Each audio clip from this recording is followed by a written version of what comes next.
Гуляючы па лесе, шмат згубіўшы сіл, пункт дзеда лесніка я начлегу папрасіў. З усмешкаю лагоднай стары мяне ўпусціў і хутка на стале вячэру разлажыў. Будь як дома, хлопец, не адмоўлю я ні ў чым, не адмоўлю я ні ў чым, не адмоўлю я ні ў чым. Мы пра сёе тое пасядзім, пагутарым, пасядзім, пагаварым, пасядзім, пагаманім.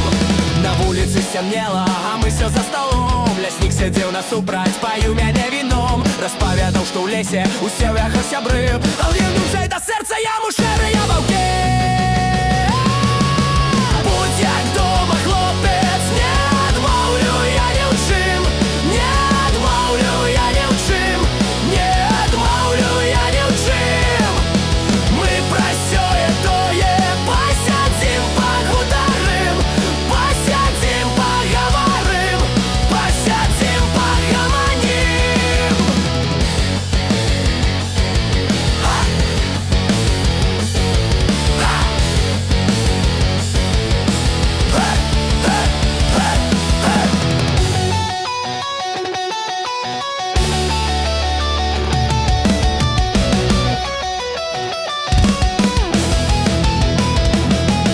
Раптоўна воўча зграя завыла пад вакном. Стары мне усміхнуўся і выйшаў з хаты вон. Вярнуся праз хвіліну, а за плячом абрэз. Ваўкі жадаюць з'есці